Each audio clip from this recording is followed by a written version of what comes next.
It's now 12:03, so I think we can get started. Hello, everyone.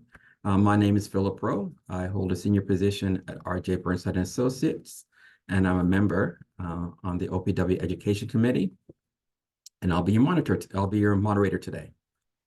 Thank you for joining us today for an informative overview of the role of Conservation Authority in public works and infrastructure projects, specific to the Credit River watershed.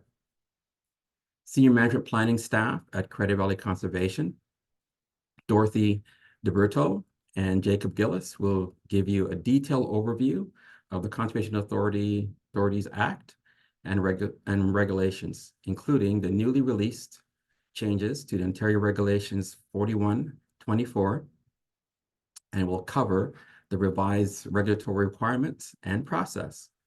But before we get started, I have a few things I'd like to share with you about OPWA.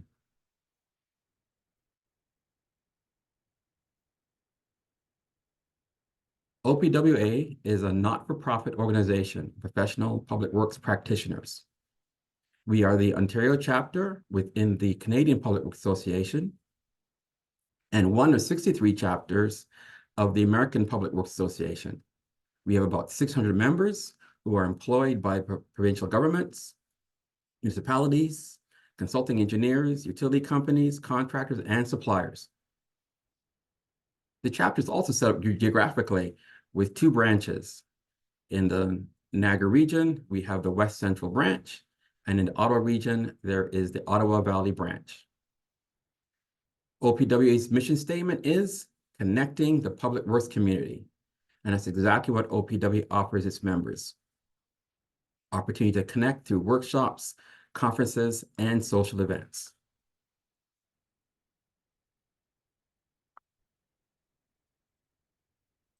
We have other webinars coming up as shown on the screen.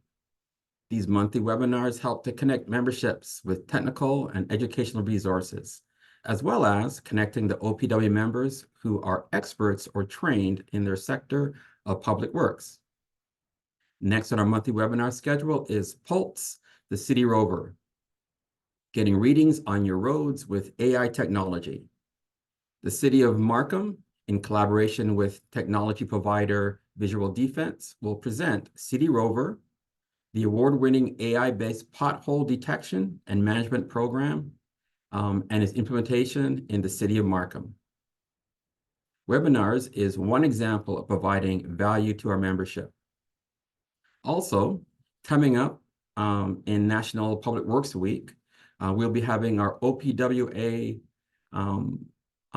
Awards Luncheon on May 29th, celebrating outstanding project achievements. It will be held at Mississauga Grand Banquet and Event Center in Mississauga. Also, our very popular annual OPWA Golf event, Golf Day, will be held on June 20th at Flamborough Hills Golf Course.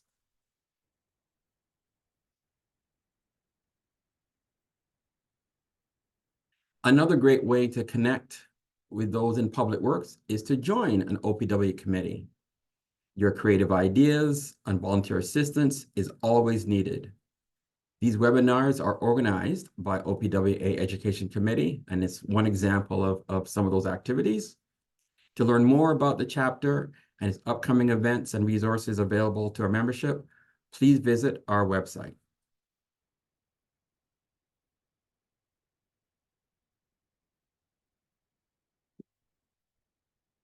Here are some notes today for today's webinar. Participant microphones have been muted and cameras will remain off. Questions will be addressed at the conclusion of the webinar. Place your questions in the Q&A box during the webinar. The Q&A icon is located at the bottom edge of your screen. Please click and enter your questions. Today's webinar duration is approximately 1 hour.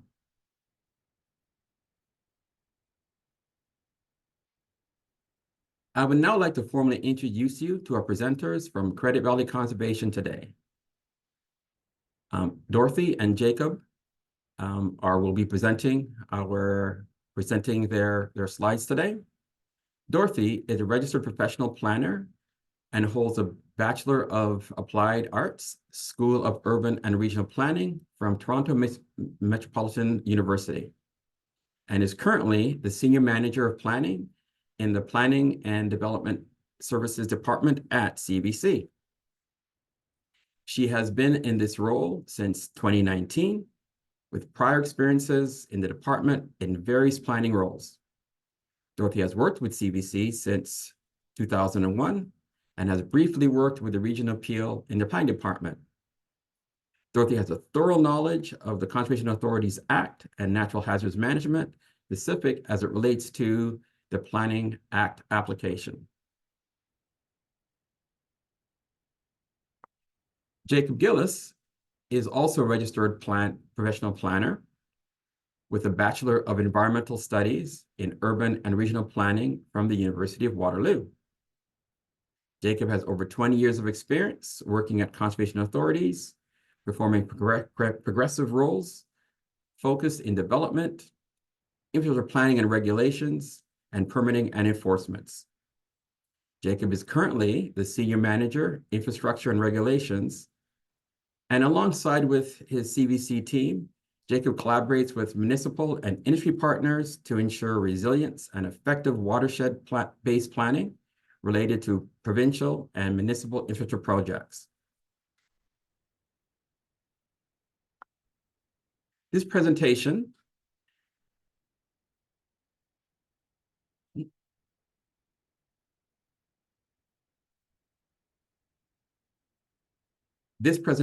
aims to summarize the regulatory permitting side from the Planning Act and delve into how infrastructure project and environmental assessments fit into the bigger picture of conservation authorities' review and requirements. And with that, I turn the webinar over to Dorothy and Jakub. Welcome, Dorothy. Thank you, Philip. I'm very happy to be here. As Philip has introduced me, I'm Dorothy Berto, and I'm the Senior Manager of Planning at Credit Valley Conservation. I will be presenting the first half of this presentation, and I will carry it over to Jakub Kilis, who will take on the latter half. Next slide. So to kind of go over the outline of what we'll be discussing with you today, we're going to get into the difference between planning and regulatory or permit review. We will discuss CVC's role. And so I know that this is about CAs in general as well, but our focus is coming from our perspective as CVC. So you'll hear a lot about what we do, but it's also generalized across the board with a lot of different CAs, although some of the things might be different in your own jurisdictions with your own CA. But we will get into what our role is in the process and how they differ and the significance of that difference. We'll cover CVC's regulatory role and where our authority comes from, what is regulated with our new regulation as well, what requires a permit. We will talk about the regulatory tests. We will also cover and look at permits for infrastructure versus other type of development, including the difference in approach due to the nature of projects and how we aim to still meet our obligation under the regulation. In the latter half, we will discuss details of our permit application process and touch on infrastructure projects on EAs. Next slide. So I know many of you are not from this area, but this image shows a map of where we are, the Credit River watershed, and this is basically our jurisdiction. The Credit River begins in Orangeville and flows through parts of Wellington County, Erin specifically, then through Caledon, then out to Halton Hills again, back into Brampton, and finally outlets at Port Credit in Mississauga. A very small part of Milton and Oakville are also included in our watershed. As you know, CAs are based on a watershed and not formed by municipal boundaries. From a regulatory perspective, these are the municipalities that we serve. Next slide. So we will get into the difference between planning and permitting. And so we'll go through planning first. And I know this webinar is intended more for public works, EAs, and infrastructure projects, but I think it's important to understand at a high level the CA role in planning as well. So under the Planning Act, CVC, or conservation authorities in general, but again, CVC has delegated responsibility through MOU with MNRF and MMAH to represent provincial interests related to natural hazards. CAs are required to review and provide comments on policy documents such as official plans, and applications submitted pursuant to the Planning Act, minor variances, site plans, subdivisions, all the different development type of applications.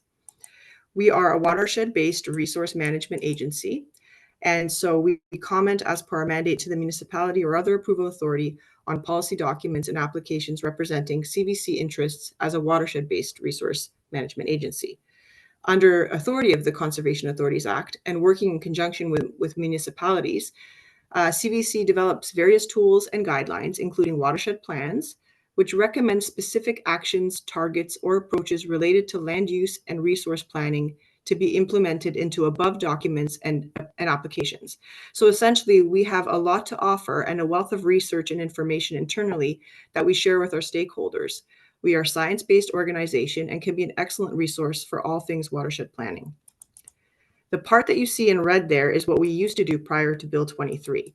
For many years, we had the opportunity to provide planning and advisory services to municipalities through a technical advisory role. This used to be accomplished through terms set out in MOUs with watershed municipalities. The intent was to provide planning advisory services for review of planning applications from a natural heritage perspective. So things such as woodlands or significant wildlife habitat, fisheries, those types of items.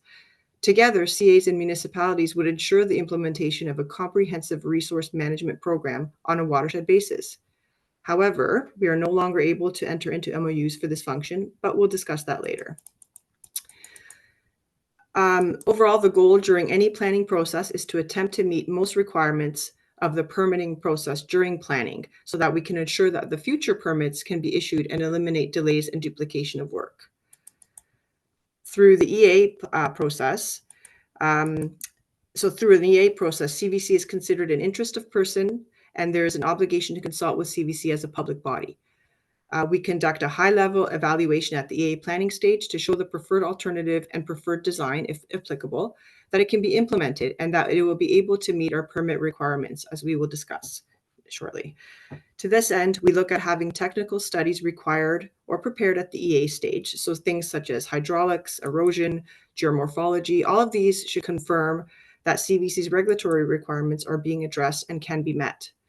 When preparing preliminary designs for a project, we ensure there is enough level of detail that will allows us to calculate impacts and can satisfy us that we will be in a position to issue a permit after the detailed design stage is complete. In terms of permitting, we have a direct regulatory responsibility over our own regulation through the Conservation Authorities Act, with a primary focus on natural hazard management and protecting life and property. It's a separate process with specific requirements which must be met in order to issue a permit.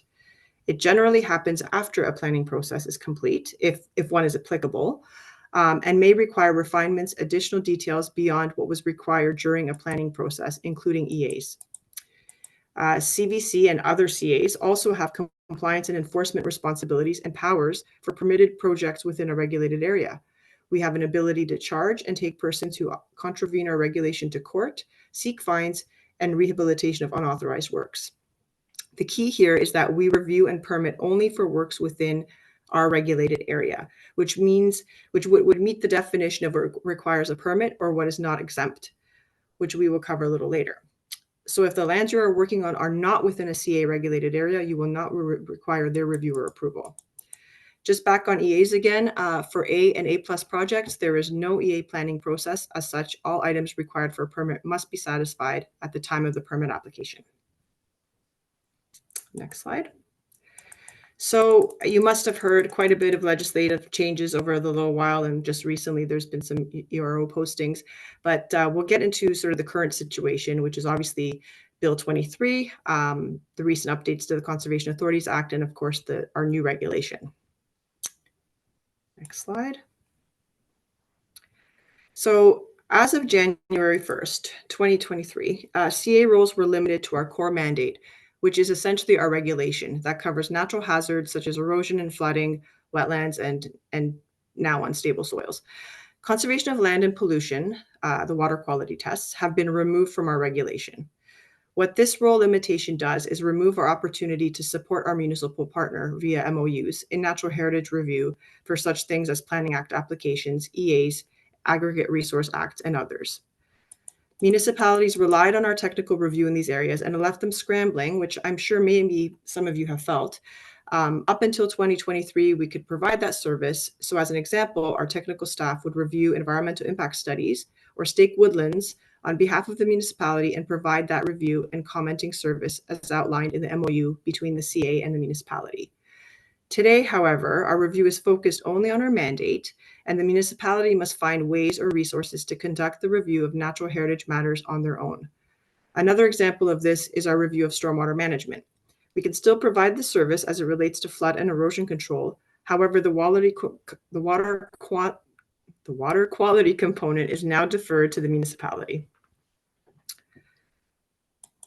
Next slide. So just this year, the province introduced a new regulation to all CAs. In February, the province approved our new regulation, Ontario Regulation 4124. This replaces all the individual regs each CA had and streamlined them into one. Essentially, the change is not drastic, as CVC still continues to require permit applications for development within our regulated area, specifically in areas subject to hazards such as flooding, erosion, and wetlands. So before it was a bunch of different, every CA that you were in, you'd have a different regulation, most of them very, very similar. But now it's just one regulation across the board. So really the number is the same as opposed to different OREG numbers. Next slide. It's not all bad news. One key point is that CAs still hold their mandate of natural hazards management, as I have mentioned before. So hazards are still our focus, always have been. The regulation has been modernized, but the focus on hazards is still there, particularly flooding and erosion and wetland protection. And despite the limitations of Bill 23, CAs still are very supportive of our municipal partners, and we continue to collaborate and brainstorm on solutions. Although we may not formally comment on the prescribed acts from a natural heritage perspective, we can certainly provide technical expertise through our technical documents and guidelines and the data that we have in-house. We are available to chat and provide training, and we are currently working on the Watershed Accelerator implementation tool as a one-stop shop online that will host information for our municipalities to use. Our door is always open, and we are happy to continue to share our knowledge with you, our partners. And I say this again from a CVC perspective, but I think many other CAs have that same, goal of being collaborative and still supporting their municipal partners. So even though we can't formally comment from a natural heritage perspective on, we'll use EAs as an example here. I think in the background there, if you have good relationship with your CA staff, and you know that they have a lot of good resources and material that you can use in making decisions, I think they are still very much open. The door is open for discussion and support that way, informally anyway. Next slide. So now let's get into our core mandate and what we're all about in terms of our regulation and our role. Next slide. So the Conservation Authorities Act started in 1946, and it was set up to deal with widespread flooding and erosion issues caused by land use decisions of the 30s and 40s. It has been amended many times over the years, including this past February, but the key themes remain the same throughout the changes. A conservation authority must be a local initiative established at the request of a watershed's municipalities. Each CA operates independently in a cooperative cost-sharing partnership between its member municipalities and the province of Ontario. Each CA must have jurisdiction of over one or more watershed. And the new one is the one consistent regulation across all CAs. So what does the Act do? It has various sections set out the abilities of the CAs to do our work.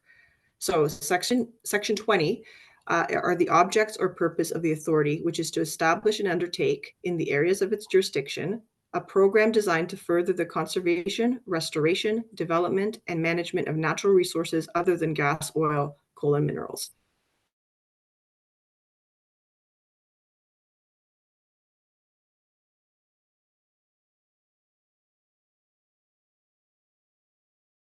May be conserved, restored, developed, and managed. We also have the power to control the flow of surface waters in order to prevent floods or to reduce the adverse effects thereof. So this relates to our core function of a CA to protect life and property. And many times this is accomplished through our permitting process. We also have the power to enter into agreements for the purchase of materials, employment of labor, and other purposes as may be necessary for the due carrying of any project. Section 28, this section sets the framework for creation of the CA regulation. It sets the rules of what can be regulated, provides for rights of appeals, sets limits on fines and other related functions. This key section related to permitting is as it relates to various development activities. So you'll hear us say Section 28 permit. This really is that part of the act that enables us to issue permits for work. And then Section 29, it's another regulatory section. This one sets the framework for how a CA can make regulation for lands owned by the authority. This is not really something we're going to get into today, and it's more related to our properties and conservation areas and parks. Because as you know, we also, conservation authorities own land, are landowners, and have a system of parks and conservation areas for recreation. Also important to note that the CA is run by a CAO or general manager who reports to a board of directors made up of council members from member municipalities, which represent based on population of the municipality within the watershed. The board members authorize the CA programs and policies which staff is responsible for implementing. So similar to municipalities having a council, we have our board of directors, which is made up of our various councillors. And in our case, we have a CAO.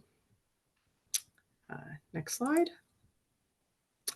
So this brings us to CVC's regulation, or really now the one regulation for all CAs. So whatever CA watershed you are in, this is the same regulation.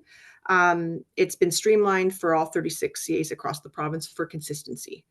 Our new regulation 4124 is called Prohibited Activities, Exemptions, and Permits. The four key functions of the regulations are to establish the specific areas of a jurisdiction which make up the regulated area. So we'll cover how the regulated area is established shortly. Provides direction on what information is required when applying to consider an application complete. This regulation clearly outlines that an application must include a signed permit application as well as various specific plans and documents, including technical studies that the CA may request, plus the appropriate permit fee. So similar like a development application with a municipality. Sets the period of validity for permits, which can be up to 60 months, including any extension. But typically permits for most projects that CVC issues are for 2 years. We do consider longer timelines for complex or large projects, which we know will not be completed within 2 years. And we can also issue permits for less than the above timeline if we feel timing of works is critical. Our regulation also provides a list of exceptions which no longer require a permit from a CA. So of interest to this group would be around works related to maintenance and repair of a municipal drain. This is new, and there are some ongoing talks between Conservation Ontario drainage superintendents in terms of what this all means. So in CVC's watershed, we don't really have any drains, so it's not something we have a lot of expertise on. And the other one would be the maintenance or repair of a public road where the road is not extended or widened and the elevation bedding materials and existing culverts are not altered. So a pretty specific type of project really intended for shave and pave types of work. At CVC, we usually already cleared these types of projects, so it's mostly business as usual.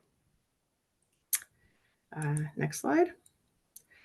So when we look at components of a regulated area, we use mapping GIS tools, as I'm sure you're all familiar with. Our regulated area consists of the hazards we regulate, so watercourses and associated floodplains, valley slopes and associated slope hazards, such as meander belt, erosion hazard, and wetlands. We have a regulatory allowance of 15 meters from the hazard we regulate. One recent change through the CA Act update is that CAs used to regulate 120 meters from provincially significant wetlands, but now that has been changed to 30 meters for all wetlands. So it's shrunk, basically. The regulated area around a PSW has shrunk down to 30 meters. Additionally, the definition of a watercourse has been updated to actually an older definition that used to that was used previously, which is essentially a defined bed and bank where a flow or water regularly or continuously occurs, which results in some small features. Typically headwater first order streams are no longer being regulated. So there's a couple of little things that have been changed, but for the most part, the regulated area is still the same. The hazards are still generally the same. And now the next slide here just gives an example of what our regulation mapping looks like. So this one would show the drainage component, and you can really break apart the different layers to scope it down and better understand the feature. You can add, the drainage layer. You can add a slope hazard layer, a floodplain hazard layer. The next slide here, yeah, the next slide here just shows the slope hazard. And something just to note, like anything, I mean, our regulation is text-based, so our mapping is not perfect. It's pretty good, it's pretty close, but it's not perfect. And we always field verify. So we do go out on site, we confirm that yes, there is, you know, a wetland here, or sometimes there's things our mapping didn't catch, and we'll go out on site and identify a feature that should be regulated based on the definition of the regulation. So, but this is generally what the mapping looks like. It's our internal tool that we use, but online on our website, we just have a regular screening map that will show you if you're regulated or not, without all the layers underneath as to why. And now we're going to get more into why a CVC permit is required. I'm going to pass this off to Jacob. Thanks, Dorothy. Afternoon, everybody. So now I'm going to get into more details related specifically to permitting. So a permit is required when one is doing any of the following types of works within a regulated area. So first is development activity. So this is used to be called development. Now the province changed the definition to development activity, but essentially didn't change any of the components of it.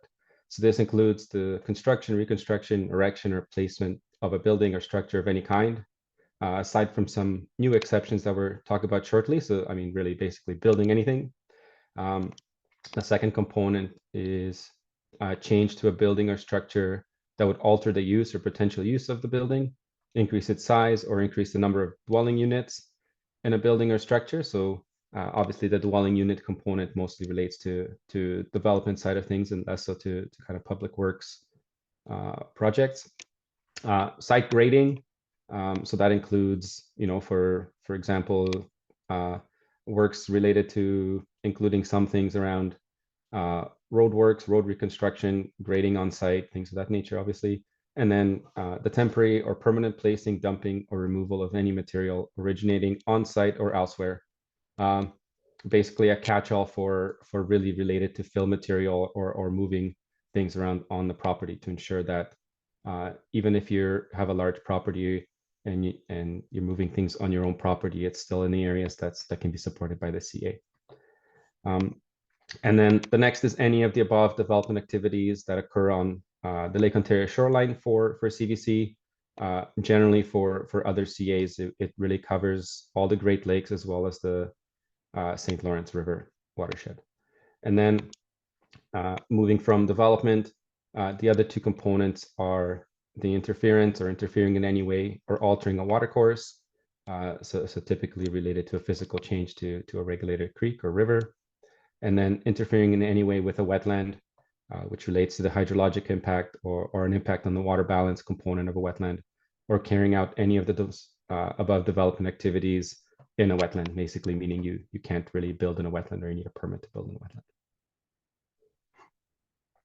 So in order to, for CVC or a CA to issue a permit, the proposed works must pass what are called the regulatory tests.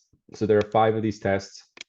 The first 3 tests are the same as they were in the old regulation, and the last 2 tests are different and new from the old regulation. And I'll go through these first, and then I'll touch base on the old tests, which Dorothy also already mentioned a little bit. So the first test is flooding. So basically, a project must show that the proposed works will not have a negative impact on flooding or the floodplain. So the key here is to show that there's no offsite impacts or no increase in flooding on adjacent properties. The second test is erosion, which looks at the proposed project addressing erosion as it relates to slope stability. So you must locate a project beyond the stable slope line. And there's some nuances to that for infrastructure projects, which we'll talk about. And this erosion hazard can be a combination of both slope and creek erosion. And you must not be, project must not create any downstream erosion impacts. The third test is dynamic beaches, and this refers to beach areas which undergo change in beach profiles based on a range of timescales in response to changing wave, wind, water levels, and conditions. So a typical example would be sand dunes along the beach, and development is prohibited on dynamic beaches. In CVC, we don't have any true dynamic beaches in our jurisdiction, but we have a few locations that display some of the characteristics of a dynamic beach. And as I mentioned, the last two tests are new in this new regulation, but these aspects were already considered in a typical permit review under the old regulation. The first one is related to unstable soil and bedrock. So essentially, this has to do with ground conditions that could be hazardous to development. So two typical situations or examples that you'll find in different CAs are karst topography. So you think about the Niagara Escarpment and the porous limestone underground. And then the other would be lata clays that are more found kind of in the eastern part of the province and around Ottawa. Excuse me. The last test is something we've always assessed as a consideration of what we do and how we permit, which is the protection of life and property. And these are innate in our mandate and have always been part of our mandate. But now this is brought more to the forefront as covering as one of the tests. So as I noted, two of the tests have changed, and there's a few other changes in the reg, and Dorothy touched on a couple of those. So there were two tests that were removed. Again, those are pollution and conservation of land. The pollution test was generally seen as relating to sediment and water quality and managing sediment on land. And then the conservation of land test was related to the ecological function side of things. And as you now know, as the CAs have been refocused on natural hazards and hazard management, these tests were removed, or this last test was removed. The new regulation has also applied new permit condition rules. Essentially, the conditions now have to be related to the mitigation of the natural hazards. At CVC, we have always applied the conditions in this way, so it's pretty much similar business as usual for us. Again, a big change in terms of the regulatory or regulated area, the regulatory allowance around provincial significant wetlands has reduced to 30 meters from 120, which creates a reduction in CVC's jurisdiction, definitely in our regulated areas, especially up in our northern part of our watershed where we have wetlands that are away from creeks and watercourses. There's been administrative processes related to complete application requirements and timelines.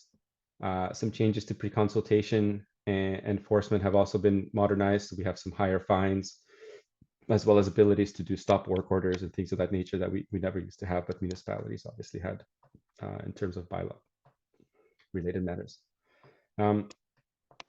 Included in the updated timelines is requirements to provide notification of complete and incomplete applications, and a requirement for us to make a decision on a permit in a specific timeline in 90 days. And I'll talk a little bit more about that later. And that's very similar to what's happening in the Planning Act side of things and the planning applications. Excuse me. So as a result of these changes, and in conjunction with the changes in the Act and the reg, there's a stronger push for meaningful pre-consultation so that the permitting process at the end can be quicker and more efficient. The really new item in the permit or in the reg is the permit exemptions. And again, Dorothy, I know touched on a few of them, and I'll kind of focus in on the ones that are specific or more specific to public works projects. And there's a few others that you can find in section 5 of the reg. So one of these exemptions is non-habitable structures less than 15 square meters and not located in a watercourse or wetland. So, I mean, this could be small storage buildings, sheds of that kind of nature. The key thing here is that they just don't have to be located in the actual feature, which is a watercourse or wetland, but they can still be located in a hazard. It's not something CAs are super happy about, but relatively speaking, they're pretty small structures, so the risk is, can be managed properly. An additional item is new tile drains that meet specific setbacks and features, including for outlet locations. Again, the maintenance of driveways or a road with specific limitations, so really looking at those shave and pave projects. Maintenance of repair of municipal drains that follow specific guidance. Reconstruction of non-habitable garages with no basement to the same size and existing and no change in use. So, I mean, that could definitely apply to large, buildings. It could be a large non-habitable garage, right? It could be a building associated with municipal uses of that nature. And really, what we get from these exceptions is that they are very specific in nature.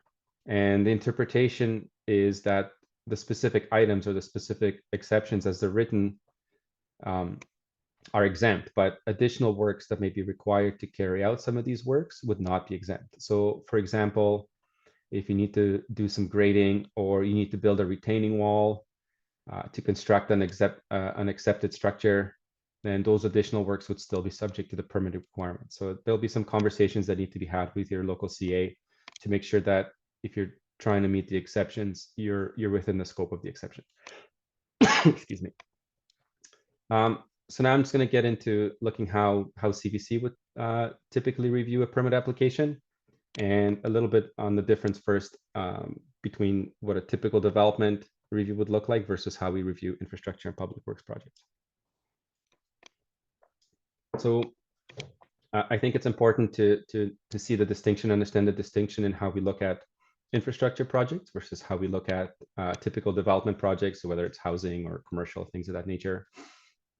So in a typical development application, when we review files and permit applications, we look at avoidance of natural features and hazards. So that's how the policies are written.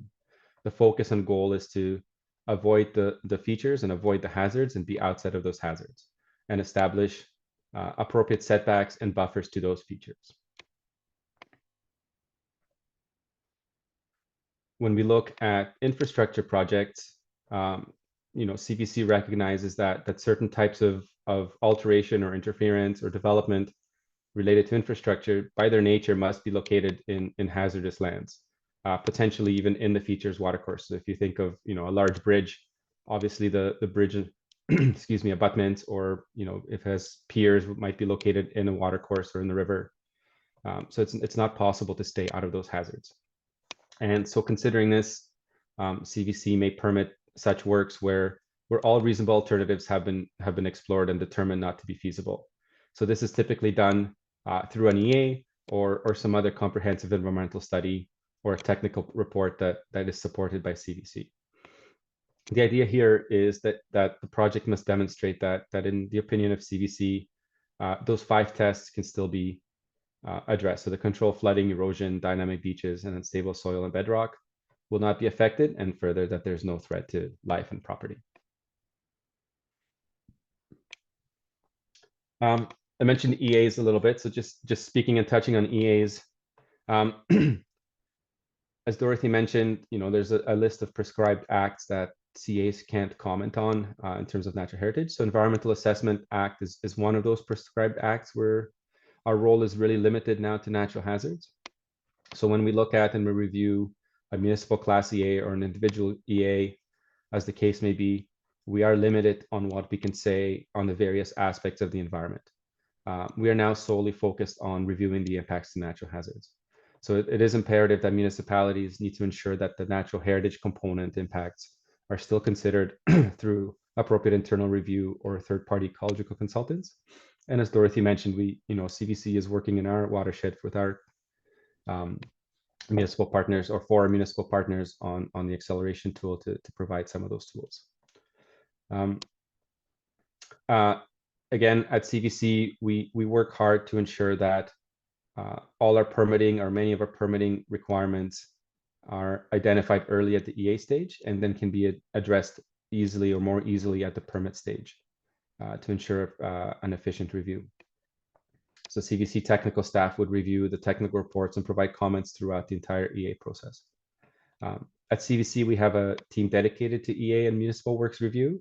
So the entire project cycle is with the EA team from reviewing the EA to detailed design to issuing permits and conducting compliance, which makes it pretty effective and consistent decision making. And then finally, the actual kind of process and review process that we go through. We start with pre-consultation, and I think it's something that's always been a big push from CVC, but now even more so with some of the restrictions and timelines in the reg, which again I'm going to talk about on the next slide. It really helps a lot with scoping the project and scoping the technical requirements. We're able to provide lots of background information. We have lots of resources in terms of hazards and features and mapping, making sure that the correct criteria requirements are being considered throughout the project as you might take it on internally, or whether you have a consulting team working through the project. And I think it really does save time, money, and energy at the end if you approach your CA early in the process. And now with the new reg, obviously, like I mentioned, pre-consultation is still strongly recommended, but now if it's requested by the applicant or by the proponent, then it's mandatory. And it's a very important first step. And we encourage anyone working on a project in our jurisdiction to contact us early in the planning as possible. And that's really all that's needed. Really is an email from a project manager or from your consultant on your behalf. And there's typically no cost of pre-consultation, so it's a good way to start a project up. Again, there's a specific list of complete permit application requirements, and they're spelled out in the new regulation. Usually through pre-consultation, CVC would help scope the list of required submissions. We can provide a application checklist to highlight all the items that we need to see for a complete application. And typically now it includes now a complete application form and fee. For us, it's 3 sets of drawings, signed and sealed by a qualified professional. The sign and seal can happen at the last submission that's going up for permit, so there's no need to keep running to the consultant to get them stamped for every submission. We're happy to accept unstamped drawings until the last one. And then for most projects, obviously you'd have erosion sediment control plans, usually grading plans, things around restoration, and then you'd have other specific plans based on the type of project and technical studies, whether we're talking about hydraulics or geotechnical work or geomorphic assessments. But again, we would help scope that through pre-consultation process. Typically, excuse me, CVC prefers that submissions are made as a full package instead of a piecemeal approach, because it's easier to review the complete project together when you have all those technical pieces and drawings together. And again, we've talked about it, and I'm going to say pre-consultation a few more times probably, but that's a good way and a way to get the key items checked off quickly, which provides for a quicker and smoother review. We prefer to obviously review drawings in combination with the technical reports or technical information that was used to come up with the design. It makes it an easier link for engineers and other technical staff to be able to link the design with the intent. And our general experience has been that for most infrastructure projects, they'll require 2 submissions, which are reviewed and then comments provided, and a permit is typically issued on the 3rd submission. Obviously, complex projects can require some additional submissions, or the need to discuss how to phase the review to ensure that the components of the project can be reviewed in a timely manner and to allow for the overall solution to keep moving forward. So typically at 60%, we would see a first kind of pre-permit application submission. So this would include sort of the draft drawings and the draft technical studies. We provide comments back, and then receive a second submission, usually at 90%. Now we're just, dotting the I's, crossing the T's, hopefully. Provide, hopefully a last set of comments back, and then we'd expect a 100% kind of signed and sealed submission, along with the final studies, both, also signed and sealed by the qualified professionals, and we'd use that for permit issuance. As it's been mentioned a couple of times, all CAs now have a specific prescribed timelines in which to make a decision. So first, when an application is submitted, a CA has 21 days to confirm whether an application is complete or incomplete. And then once an application is deemed complete, there's a new clock that starts, and a CA has to make a decision on a permit application within 90 days. And these are counted as calendar days and not working days. And as well, the time and the counter starts the minute it's deemed complete. So it doesn't matter whether the CA has the file and it's being reviewed by the CA, or whether the file is back with the applicant and the applicant is working on making changes or revisions to the application for resubmission. This is a reason why it's really important, especially for larger, more complex projects, to spend the effort at the pre-consultation stage to work through most of the complex issues. CAs now have to make a decision at the 90-day mark And if we are not in a position to issue a permit, we may have to deny the permit application. And clearly, this is not something that anyone wants, just due to the time required to work through complex issues or provide a resubmission. Our aim at CVC is always to be well within those prescribed timelines and to use the pre-consultation as a tool for success. Our typical approach for reviewing applications is, first in and first out. But if agreed and by all parties and that are affected by it, we can make definitely exceptions for priority files. And then we have a separate process for urgent or emergency type work projects that need to be reviewed very quickly, including being able to make decisions in the field without a formal permit. For your side of things, you need to ensure that proper time is allotted in project planning to address permit requirements. So even some small projects, just due to their nature, can have some complicated permit and technical requirements. Again, we'd be happy to provide that information and be able to talk about that kind of stuff at the pre-consultation stage. And time might also be required for a CA to review contractor shop drawings for certain things like, for example, dewatering or erosion sediment control measures, if those details were not part of the original design contract. It's important to make sure that time is left for those kinds of reviews in the contractor schedule, and that consultation with your CA can help kind of confirm those expectations, so there aren't any claims from the contractor that there's delays because it wasn't factored into the timing of the project once the contract's awarded. So as I keep saying, this is why we're very big on pre-consultation. Excuse me. It's also important, I think, to remember that many of the concerns and many of the things that CAs identify and look for are also policies of our respective municipalities.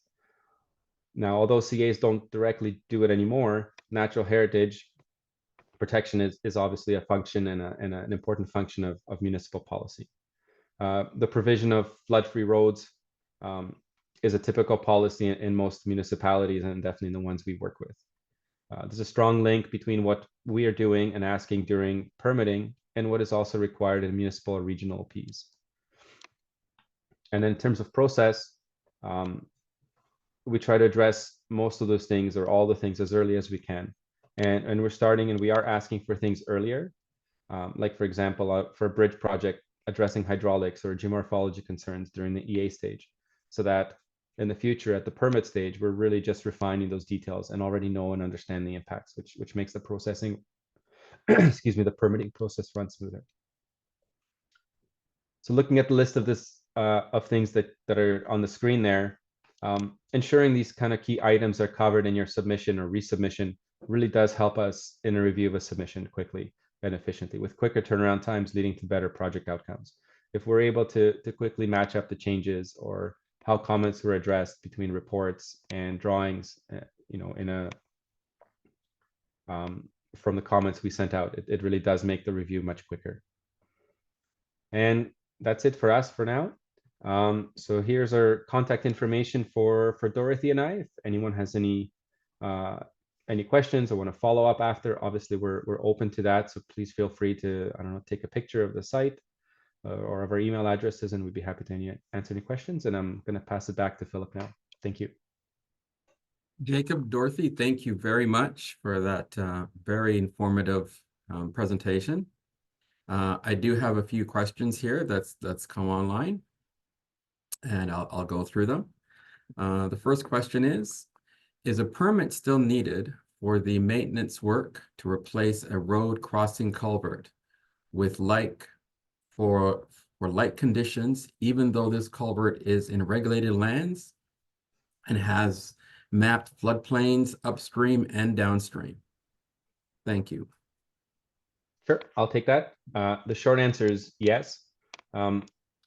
Anytime you're working, and again, I'm speaking on the CVC side of things. I assume, and it should be the same answer for all CAs when you're talking about replacing a water course culvert.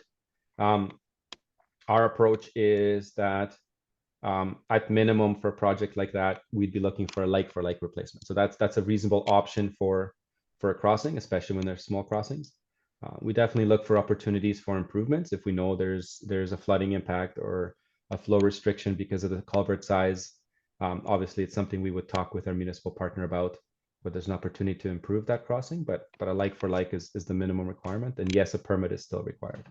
But for that like for like approach, we typically wouldn't need, or the technical requirements might be much easier, smaller, because we already know what it's going to look like. If it's going to be exactly the same, we're talking about, you know, size of pipe, inverts, overts, that kind of stuff. Thank you. Next question.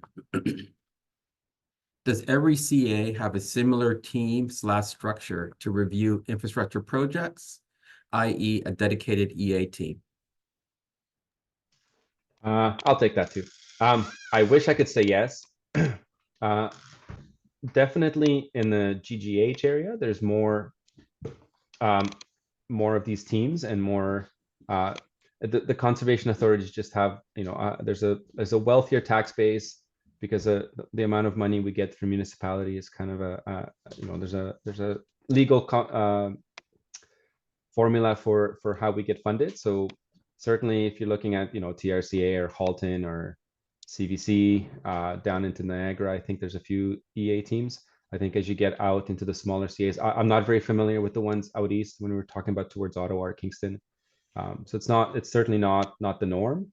I think there's more and more teams like that have grown over the last 10 years, but it's definitely a patchwork based probably on need and funding availability. We have a wonderful partner at the region of Peel who helps supplement through a service level agreement our team. So we have a team that's dedicated part of their time to just region of Peel projects, because the volume of projects is so high that made sense.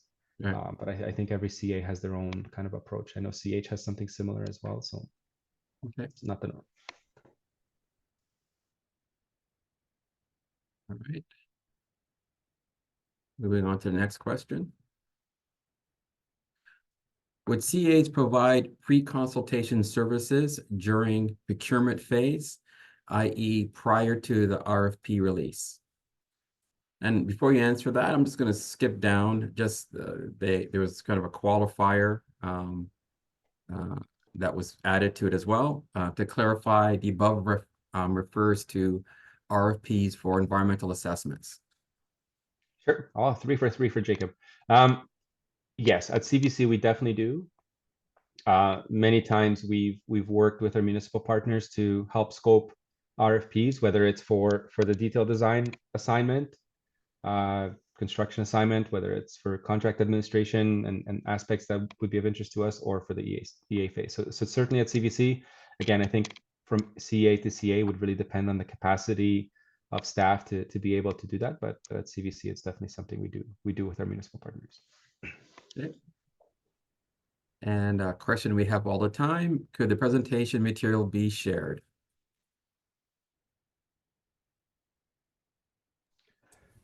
Well, yes, of course. We're happy to share the presentation. So we'll follow up with Philip, obviously, after this to share our slide deck, and Philip will share it through that.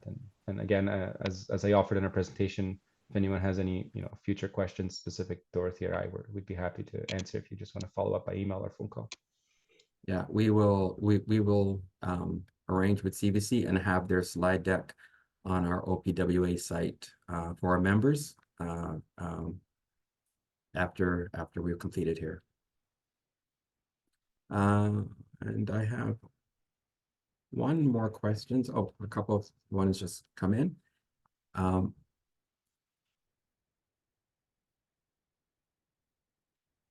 How would the structures allowed within the hazard areas be insured? Yeah, that sounds like a legal question to me. I'll be honest, we're not very keen and happy about the fact that the exceptions for those structures are just outside of the feature, right? So you can put it literally at the edge of a watercourse or right on the edge of a wetland. It's not good decision making for whoever's building that, but unfortunately those decisions were taken out of our hands. We used to have exceptions or exemptions in the past but there was some respect, and it was minimum setbacks from those features. Whether that was taken away in this regulation for whatever reason, I think it's a good question, or an interesting question, how that's going to play out. I think we're certainly going to, when we're faced with these new exceptions and people come by for us to our office and say, I want to build a shed, and we're going to be able to say this is exempt or accepted. Sorry, I'm using both exemption and exception because those two words are in a reg, and I guess the province couldn't pick one, so they put both in there just for confusion. But I think it's, I don't know if all CAs are going to do it. Definitely at CVC, we're going to tell folks that, hey, by the way, you're actually building in the hazard, and we would suggest that maybe you move the structure somewhere else, but it's out of our hands. It's not that we're approving anything. There's nothing they need from us. So it's going to be a bit of a communication and education component, I think, for our watershed residents and watershed partners, but it's been taken out of our hands, unfortunately. So I'm curious how that would play out in the future if someone has a claim or if there's an issue, because potentially no one issued an approval for that, because those small structures are also building code exempt as well, right? So it's an interesting question. Sorry, I don't have a good answer or a straight answer for it. Okay. Well, we are at 12:58. I don't see any.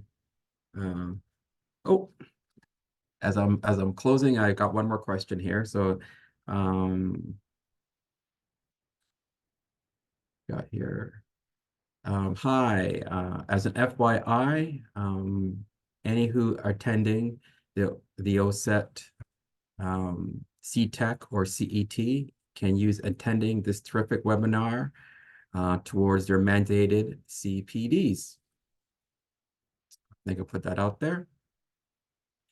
And I have somebody here thanking both of you very much for this informative webinar. So I'll share that with you as well. Thank you, Jacob. Thank you, Dorothy. All right. Thank you.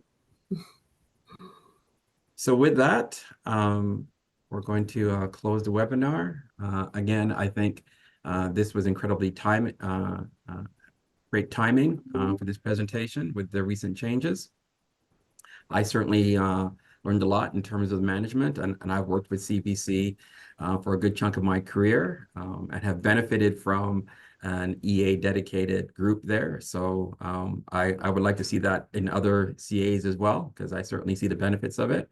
But to both of you, Dorothy and Jacob, thank you very much for putting this webinar on for OPWA.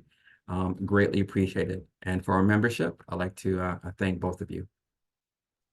Thank you very much. Thanks. Thank you so much for having us. All right. And with that, we will close our webinar. Have a great day, guys. Bye.